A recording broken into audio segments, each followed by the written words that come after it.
dipikirkan oleh kita ini sebagai manusia, bagaimana Allah Subhanahu wa taala yang telah menjadikan kamu, bumi ini dijadikan hamparan terbentang luas, sehingga kita sebagai manusia bisa hidup makmur di atas hamparan itu.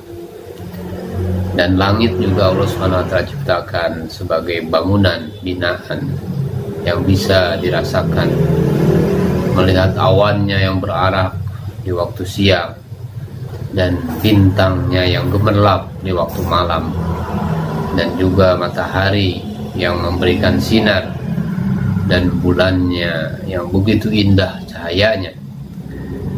Wa anzala minas sama'i ma'an, dan diturunkan oleh Allah Subhanahu wa taala dari langit. Fa akhraja bihi minas samarat, maka keluarlah dengan sebabnya buah-buahan rezeki bagi kamu, rizqan lakum. Maka kita pandang, kita renungkan itu semuanya, sejak dari bumi sampai kepada langitnya, sampai kepada turunnya air, hujan menyuburkan bumi itu dibuat teratur oleh Allah Subhanahu wa taala. Teratur turunnya hujan menyebabkan suburnya apa yang kita tanam. Kebun subur, sawah menjadi subur juga, dan hasil tanaman juga setiap tahun bisa diambil untuk dimakan. Nah, ini menjadi sesuatu yang perlu dipikirkan dan kita renungkan. Kalau kita mampu memikirkan dan merenungkan, niscaya hati sanubari akan merasa bahwa tidak ada yang sekasih, tidak ada yang sesayang itu kepada kita sebagai manusia, dan tidak ada pula kekuasaan lain yang sanggup berbuat seperti itu, menyediakan tempat tinggal bagi kita sebagai manusia, menyediakan air, dan juga menumpahkan bahan makanan yang boleh dikatakan gratis, tidak membayar. Sehingga jika terlambat hujan turun dari yang seperti biasanya, tidaklah ada kekuatan lain yang sanggup untuk mendatangkannya. Fala taj'alu lillahi andada wa antum ta'lamun. Maka jangan kamu adakan bagi Allah Subhanahu wa taala sekutu-sekutu, padahal kamu mengetahui.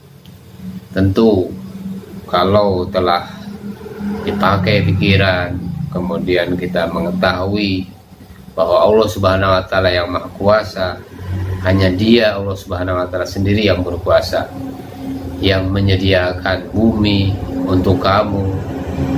Hanya Allah Subhanahu wa taala yang menurunkan hujan, hanya Allah Subhanahu wa taala yang menumbuhkan buah-buahan dan menghasilkan buah-buahan, hanya Allah Subhanahu wa taala. Allah Subhanahu wa taala berikan buah-buahan sebagai makanan untukmu. Ini dengan kudrat dan iradatnya.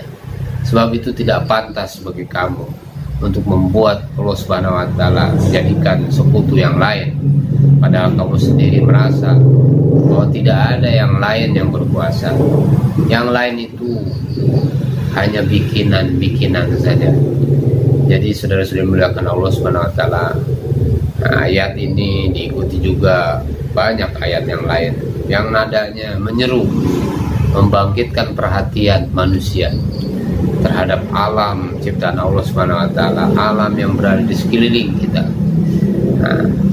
Untuk menunjukkan kehidupan kita di atas bumi yang subur, menyambung keturunan dari nenek moyang kita.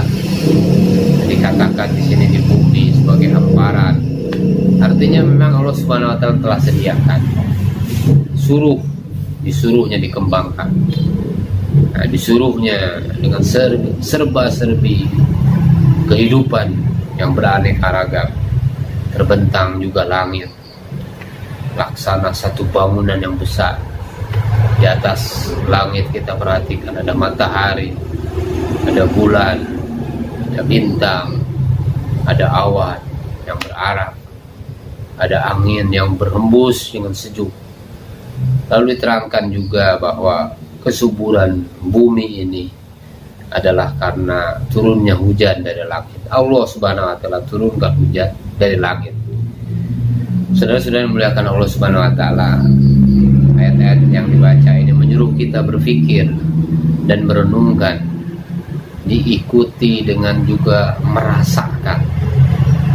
Bukanlah kemakmuran hidup kita ini sangat bergantung kepada pertalian tadi, langit, bumi, kemudian Allah Subhanahu wa taala turunkan hujan, kemudian ada gunung-gunung, ada kayu-kayuan, kemudian menghambat daripada air hujan itu supaya jangan sampai semuanya tumpah ke laut, kemudian tertahan juga di sungai-sungai, kemudian sebagiannya terpendam ke bawah bumi menjadi persediaan air. Nah, ini pertalian langit dengan bumi, kemudian adanya air hujan itu teratur dengan sangat rapih, sehingga kehidupan kita di atas bumi ini menjadi terjamin. Saudara-saudara dimuliakan oleh Allah Subhanahu wa taala, ini sesuatu yang perlu kita renungkan, bahwa semuanya ini pasti ada yang menciptakan, pasti ada yang mengatur. Itulah Allah Subhanahu wa taala. Tak mungkin ada kekuasaan lain yang bisa membuat aturan setertib dan seteratur itu. Oleh sebab itu, maka di dalam ayat yang tadi dibacakan selanjutnya, maka tidak patut kita menyembah kepada Tuhan yang lain selain Allah Subhanahu wa taala. Fala taj'alu lillahi andada wa antum ta'lamun. Padahal kamu mengetahui, kamu sudah tahu bahwa yang menghamparkan bumi dan membangun langit lalu menurunkan hujan, tidak dicampuri oleh kekuasaan yang lain. Allah Subhanahu wa taala yang berkuasa, Allah Subhanahu wa taala yang mengatur, Allah Subhanahu wa taala menciptakan, Allah Subhanahu wa taala yang memberikan rezeki. Dalam surat Al-Fatihah juga kita minta kepada Allah Subhanahu wa taala hidayah, disuruhnya kita menyembah Allah. Nah, itu tauhid uluhiyah. Disuruhnya kita beribadah kepada Allah, disuruhnya kita taat kepada Allah Subhanahu wa taala. Jangan kita menyekutukan dengan yang lain.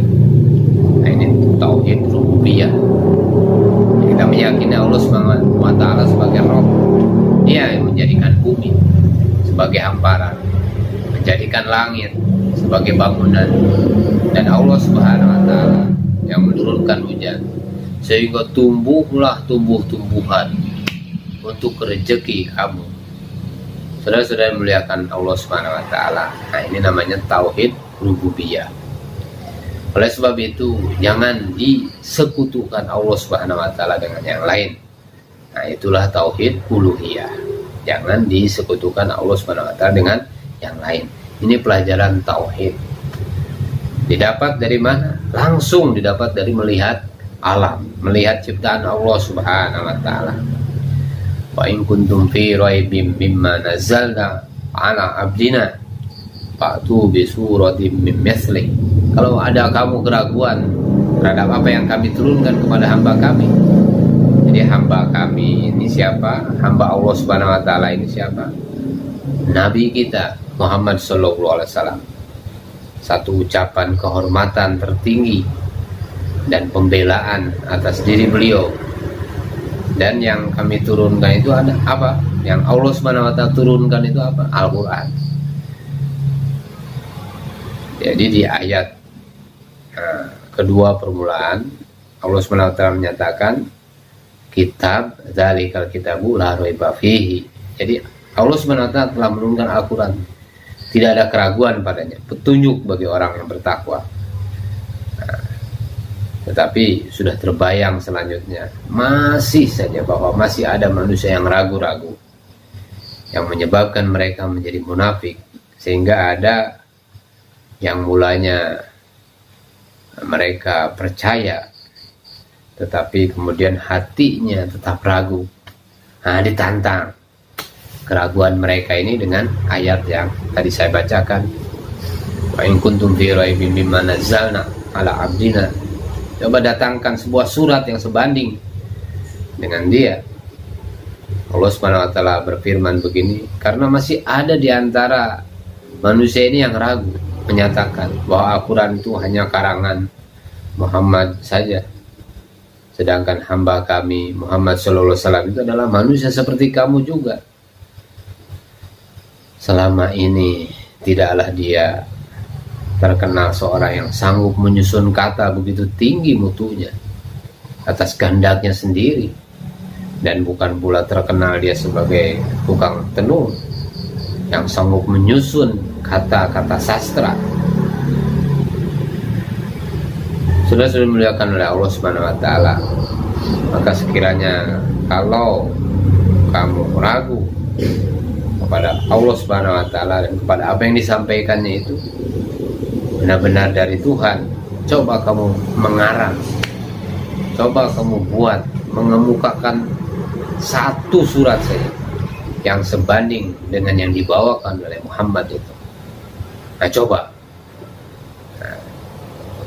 Wa in kuntum fi raibin mimma nazzalna ala abdina fa'tu bi suratin min mithlihi wad'u syuhada'akum.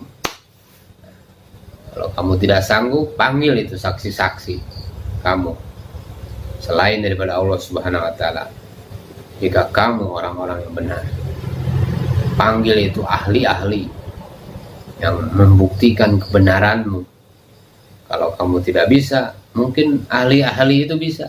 Nah, kamu coba. Wa in kuntum fi raibin mimma nazzalna ala abdina fa'tu bi suratin min mithlihi wad'u syuhada'akum.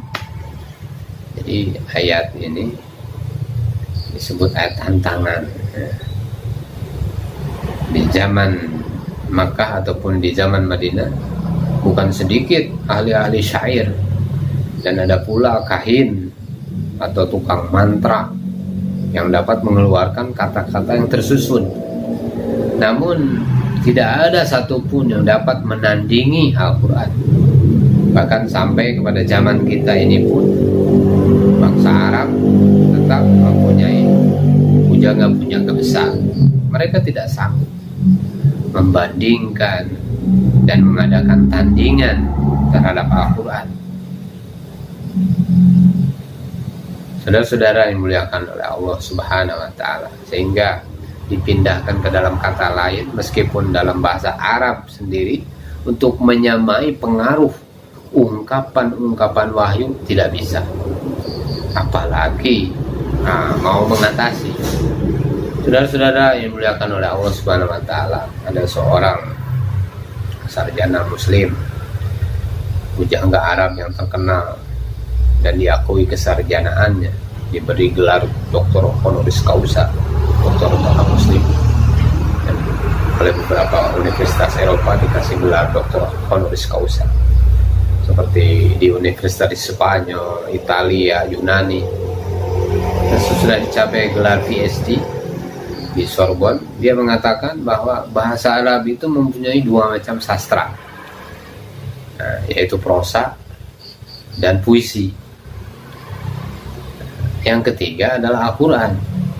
Maka beliau tegaskan bahwa Al-Quran ini bukan prosa, bukan puisi. Al-Quran adalah Al-Quran. Wa in kuntum fi raibin mimma nazzalna ala abdina fa'tu bi suratin min mithlihi. Nah, ini tantangan, tahaddi, tantangan. Ini akan berlaku terus sampai akhir zaman. Dan untuk merasai betapa hebatnya tantangan itu, dan betapa pula bagaimana jawaban atas tantangan itu, maka seyogianya kita mengerti bahasa daripada Al-Quran. Kita dapat membaca Al-Quran itu, kita pelajari isinya, kita renungkan, kita akan semakin yakin begitu dalam daripada tantangan ini. Bertambah kita mendalami, mempelajari sastra-sastranya, tingkat-tingkat kemajuannya, bahkan bertambah kita dapat menguasai istimewa itu. Bertambah yakin kita bahwa tidak bisa dikemukakan satu surat pun untuk menandingi daripada Al-Quran. Surat Al-Baqarah ini mengandung 286 ayat, panjang. Tetapi juga ada surat yang pendek seperti surat Al-Ikhlas, Qul huwallahu ahad, Allahu samad, lam yalid walam yulad walam yakul lahu kufuwan ahad. Dan ada juga surat Al-Kautsar, inna a'tainaka al-kautsar. Ini surat yang pendek-pendek itu pun tidak ada manusia yang kuasa membuat surat tandingan untuk melawan dia, untuk menghadapi. Nah, maka jika kamu tidak bisa membuat, dan memang sekali-kali kamu tidak akan bisa membuat, maka takutlah, wattaqun nar allati waquduhan nas, takutlah kamu kepada neraka, di mana yang menyalakannya adalah manusia dan batu yang disediakan untuk orang-orang yang kafir. Jadi bahan bakarnya daripada neraka ini manusia dan batu. Kalau memang kamu sudah nyata tidak sanggup menandingi Al-Quran, dan memang selamanya kamu tidak akan sanggup, baik susun kata ataupun makna yang terkandung di dalamnya, maka jangan diteruskan juga penantangan itu, keingkaran itu. Lebih baik tunduk saja, lebih baik patuh saja, dan terimalah dengan tulus ikhlas. Sebab agama ini mengajak kepada kebaikan kalian dunia akhirat. Jangan dilanjutkan lagi sikap yang ragu-ragu itu. Ragu-ragu itu penyakit, karena meneruskan keraguan terhadap perkara yang sudah nyata, akibatnya hanyalah kerugian bagi diri kita sendiri, akibatnya kecelakaan bagi diri kita sendiri. Jika kebenaran yang telah diakui oleh hati masih juga ditolak, artinya kita memilih jalan yang lain yang membawa kepada kesesatan. Kalau dipilih jalan yang sesat, maka tentu neraka ujung-ujungnya, yang terakhir itu neraka yang apinya dinyalakan, ya, dengan manusia yang dihukum dimasukkan ke dalamnya bercampur dengan batu-batu. Masya Allah, perhatikan alunan gelombang wahyu itu baik-baik. Jadi ancaman ini bukanlah datang dengan serta-merta begitu saja, bukan. Lebih dahulu manusia itu diajak berpikir, diajak merenung bagaimana ciptaan Allah, alam semesta ini, supaya sadar akan hubungan di antara mereka sebagai makhluk dengan Allah Subhanahu wa taala sebagai Khalik yang menciptakan. Kalau masih ragu, dipersilahkan membuat tandingan Al-Quran. Dan ini pun ternyata tidak sanggup dan tidak akan sanggup. Tidak akan sanggup. Kalau tidak sanggup, bukankah lebih baik tunduk dan menyatakan beriman kepada Allah? Tetapi kalau bujukan lunak juga tidak diterima, tantangan tidak sanggup menjawab, namun kekufuran diteruskan juga, apalagi yang pantas untuk orang seperti ini selain daripada ancaman neraka?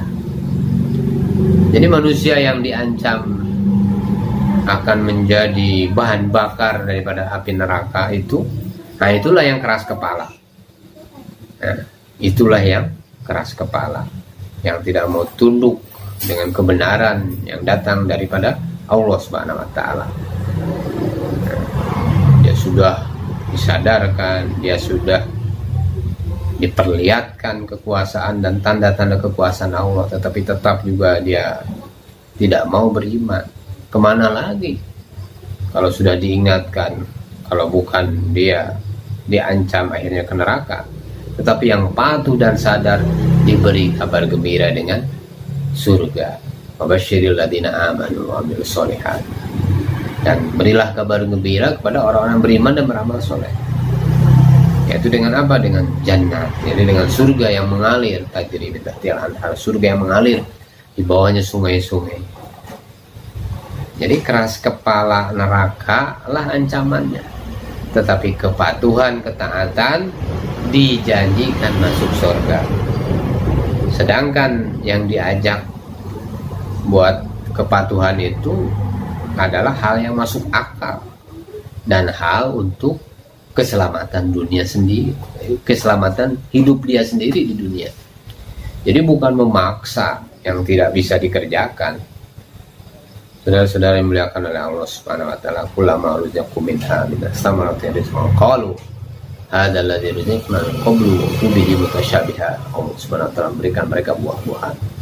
Nah, mereka berkata, inilah yang telah dijanjikan kepada kita dari dahulu gitu. Dan diberikan kepada mereka akan dia serupa. Saudara-saudara yang dimuliakan oleh Allah Subhanahu wa taala, seorang ulama namanya Jalaluddin As-Suyuti membawakan arti inilah yang telah dikurniakan kepadamu, kepada kita di waktu dulu. Jadi dan diberikan kepada mereka serupa-serupa. Beliau Jalaluddin As-Suyuti memahamkan bahwa buah-buahan yang dihidangkan di surga itu serupa dengan buah-buahan yang telah pernah mereka diberi rezeki di dunia dahulu. Padahal hanya rupa yang sama, namun rasa dan kelezatannya tentu berlainan. Adakah sama rasa buah-buahan surga dengan buah-buahan dunia? Saudara-saudara, itu menurut penjelasan daripada Jalaluddin As-Suyuti. Nah, tapi ada juga ulama-ulama yang lain yang memaknakan ayat, nah inilah yang telah dijanjikan kepada kita di waktu dahulu. Itu artinya setelah mereka menerima buah-buahan itu, maka terkenang mereka kembali. Memang benar katanya, dahulu waktu di dunia Allah Subhanahu wa taala telah menjanjikan itu buat mereka dan diberikan kepada mereka berbagai ragam. Berbagai ragam. Wa'utu bihi mutasyabihan walakum fiha azwajun mutahharatun, dan Allah SWT berikan kepada mereka istri-istri yang suci. Nah, setengah ahli daripada ulama mengatakan suci bersih di sini adalah istri di surga. Nah, istri di surga tidak pernah haid, sebab haid itu kotor. Namun sebaiknya kita juga memahamkan lebih tinggi lagi daripada itu. Sebab setiap kita yang berumah tangga di dunia ini memang mengalami bahwa betapapun bersih hatinya seorang istri, cantik rupanya, baik budinya istri di dunia, namun perangainya yang menjemukan mesti ada juga ya. Oleh karena itu tidak ada istri yang tidak ada cacatnya. Nah, ada baiknya di segi ini, ada lemahnya di segi yang lain, seperti dinyatakan di dalam surat An-Nisa ayat yang ke-18, wa'ashiruhunna bil ma'ruf, dan seterusnya ayat.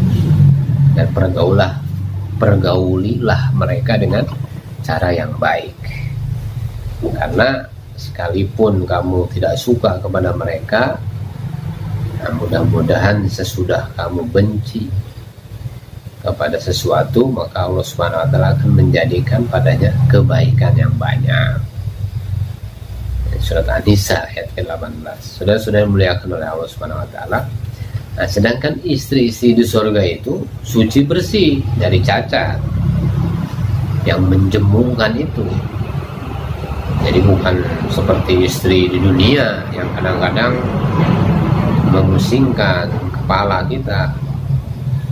Nah, baik istri surga, bidadari-bidadari yang dijanjikan, atau istri sendiri ya, yang nanti akan dipertemukan oleh Allah Subhanahu wa taala kembali dengan kita karena sama-sama taat, beriman dan beramal soleh. Nah, jadi mereka akan kekal di dalamnya.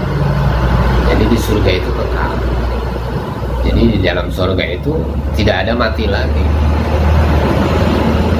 Dan tidak ada kematian lagi, akan kekal selamanya. Kalau biha khalidun. Jadi kita berjumpa dengan ayat-ayat yang memberikan kegembiraan kepada hamba-hamba Allah Subhanahu wa taala. Allah Subhanahu wa taala nanti akan memberikan kepada orang yang beriman dan beramal soleh di surga kehidupan yang indah. Adanya surga dan neraka ini karena iman. Nah, kalau kita tidak ada iman kepada surga, tidak iman kepada neraka, maka kafir. Jadi kita jangan membuang-buang waktu hidup di dunia ini, bahwa hidup di dunia ini sebentar saja. Oleh karena itu, maka kita gunakan bagaimana hari demi hari memikirkan amal kita. Kita lihat saudara-saudara kita, tetangga-tetangga kita, teman-teman dekat kita yang kemarin masih duduk bersama dengan kita, yang waktu seminggu yang lalu juga kita mungkin pernah datang ke rumahnya, sekarang sudah lebih dulu mendahului kita, telah pergi ke akhirat. Oleh karena itu, di akhirat cuma ada dua, surga dan neraka. Oleh karena itu, maka kita usahakan diri kita bagaimana selama kita hidup di dunia kita isi dengan iman dan amal yang sempurna. Sebab kejayaan, kebahagiaan hanya dalam iman dan amal soleh.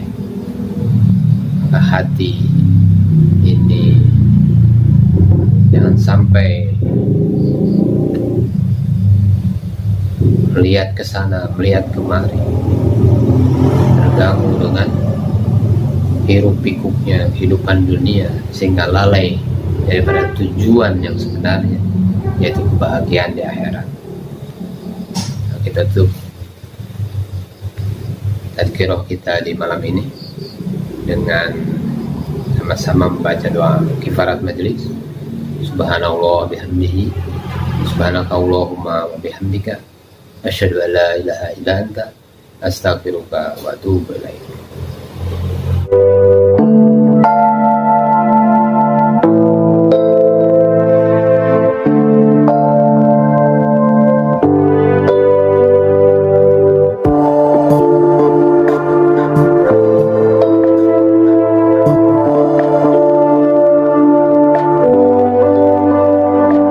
Bismillah walhamdulillah, wassalatu wassalamu ala rasulillah Sayyidina Muhammadin abdillah wa ala alihi wa sahbihi wa mawalah, wa la hawla wa la quwata illa billah.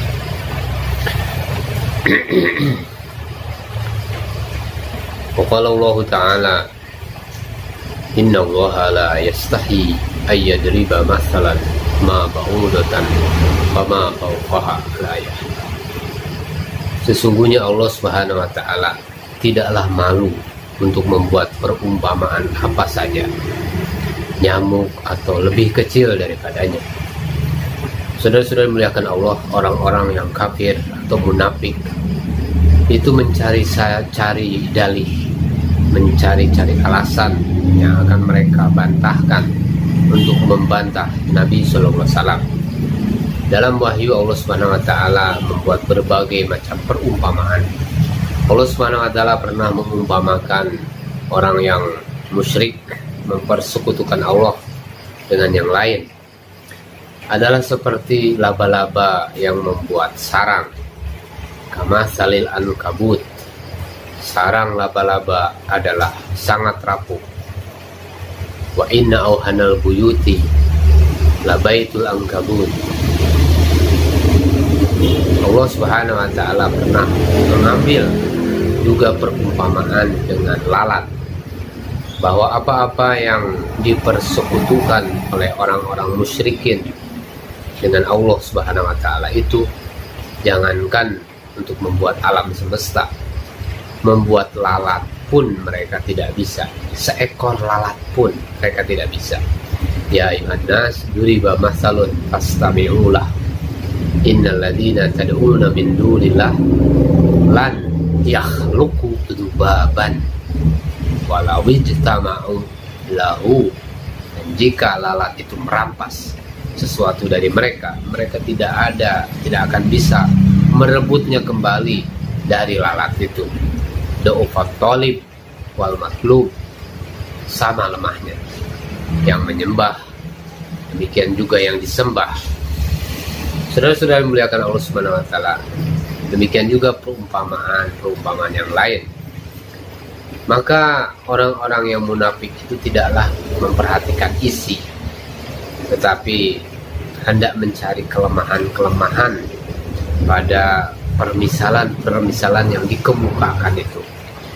Nah, mereka kata misal-misal itu adalah perkara kecil, perkara remeh. Mengadakan laba-laba menjadi permisalan, mengadakan lalat dijadikan umpama.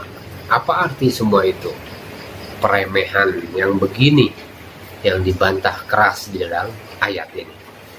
Innallaha la yastahi ayyadriba masalan ma ba'udatan fama fawqaha. Allah Subhanahu wa taala tidaklah malu membuat perumpamaan apa saja, nyamuk atau yang lebih kecil daripada nyamuk. Maksud mereka tentu hendak meremehkan Rasulullah SAW. Tetapi Allah Subhanahu wa taala sendiri menjelaskan bahwa apa yang dikatakan Muhammad Rasulullah SAW itu, ini bukanlah kata dia, dan misal perumpamaan yang dikemukakannya juga ini bukan misal atau perbandingan perbuatannya sendiri. Nah, itu adalah misal atau permisalan permisalan Allah sendiri. Allah Subhanahu wa taala tidak malu mengemukakan perumpamaan itu, mengambil perumpamaan dari nyamuk atau nyamuk yang lebih kecil daripada nyamuk biasa, yang lebih kecil daripada nyamuk, atau yang lebih kecil lagi. Nah, tidaklah aku segan-segan. Demikian kata Allah Subhanahu wa taala. Fa ammal ladzina amanu faya'lamuna annahu al-haqqu min rabbihim. Maka adapun orang-orang yang beriman, mengetahuilah mereka bahwasanya ini, yaitu perumpamaan tersebut adalah kebenaran dari Tuhan mereka. Artinya saudara-saudara, kalau perumpamaan itu tidak penting, maka tidaklah Allah Subhanahu wa taala akan mengambilnya menjadi perumpamaan. Sebab semua perhitungan Allah Subhanahu wa taala itu dengan teliti sekali. Wa ammal ladzina kafaru fayaquluna madza aradallahu bihadza masala. Dan adapun orang-orang yang kafir, maka berkatalah mereka, apa yang dikehendaki oleh Allah Subhanahu wa taala dengan perumpamaan begini? Apa kehendak Allah Subhanahu wa taala mengemukakan misal binatang yang hina seperti laba-laba, binatang yang tidak ada arti seperti lalat, dan kadang-kadang juga binatang yang buruk. Kadang-kadang anjing menjulurkan lidah. Adakah pantas wahyu mengemukakan hal yang tetek bengek seperti ini? Sudah muliakan Allah Subhanahu wa taala, maka berfirmanlah Allah Subhanahu wa taala selanjutnya, yudillu bihi katsira wa yahdi bihi katsira wa ma yudillu bihi illal fasiqin. Tersesatlah dengan sebabnya, yaitu dengan sebab perumpamaan itu. Saudara-saudara dimuliakan oleh Allah Subhanahu wa taala, ada yang mendapatkan hidayah dengan perumpamaan itu, dan juga banyak yang mendapatkan kesesatan. Dan tidak ada yang tersesat daripada jalan kebenaran ini melainkan orang-orang yang fasik. Dengan merenungkan ayat ini, apa yang timbul dalam hati kita?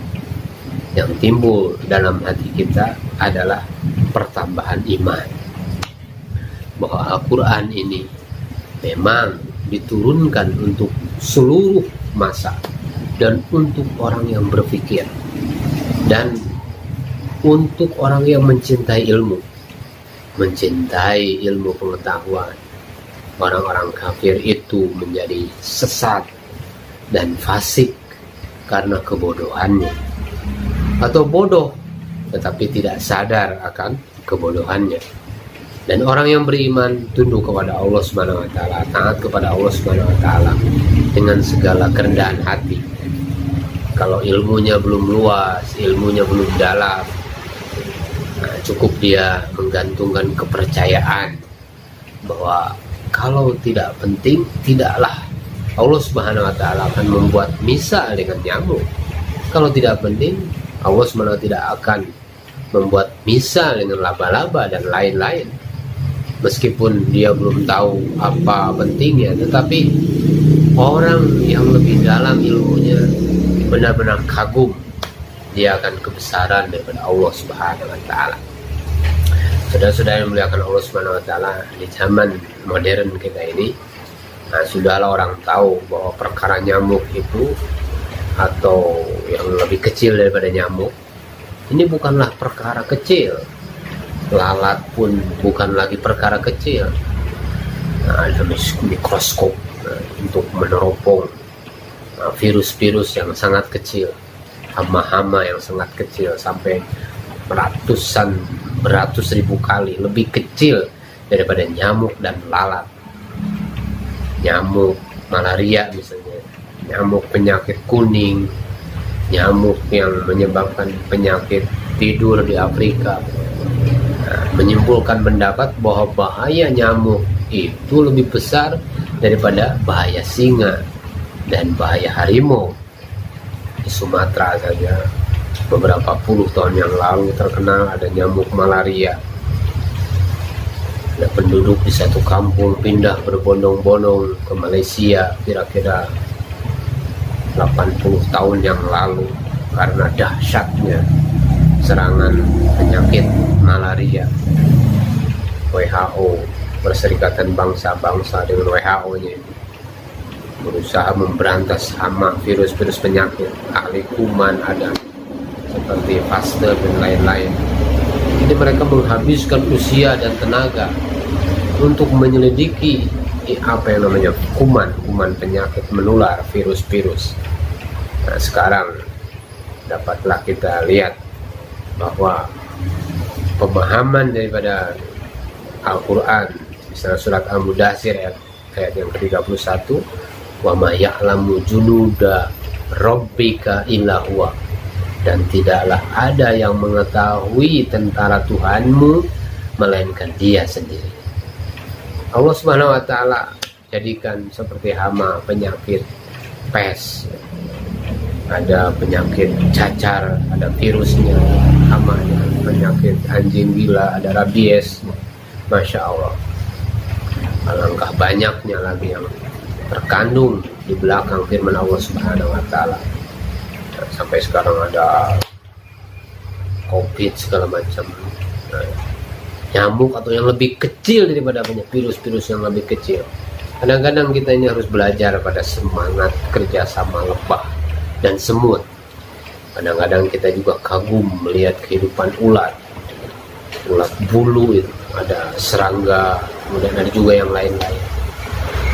Tidak ada rupanya yang soal kecil, tidak ada perkara kecil. Allah Subhanahu wa taala melihat, Allah Subhanahu wa taala memperhatikan, Allah Subhanahu menciptakan semua, ada hikmah-hikmah yang tersembunyi di dalamnya. Kita bertambah iman bahwa karena daerah kekuasaan Allah Subhanahu wa taala meliputi akan kehidupan mereka semua. Saudara-saudara sekalian, janganlah kita menjadi orang yang fasik, yang tersesat karena kebekuan hati, kebekuan jiwa, dan juga kesombongan, berlagak tahu padahal tidak tahu. Maka kita harus senantiasa belajar dan belajar lagi. Hari ini karena persoalan yang kecil saja sehingga dunia menjadi berubah, dan sanggup perubahan ini karena virus yang sangat kecil tadi. Oleh karena itu kita hanya takut kepada Allah Subhanahu wa taala yang menciptakan virus. Kita hanya takut kepada Allah Subhanahu wa taala yang menciptakan suasana dan keadaan. Semoga Allah Subhanahu wa taala menolong kita. Semoga Allah Subhanahu wa taala tanamkan iman yang kuat kepada kita. Semoga Allah Subhanahu wa taala berikan kepada kita kehidupan yang sempurna, agama diamalkan sehingga kita mati dalam husnul khotimah kepada Allah Subhanahu wa taala. Subhanallah bihamdihi, Subhanakallahumma wa bihamdika asyhadu an la ilaha illa anta astaghfiruka wa atubu ilaik.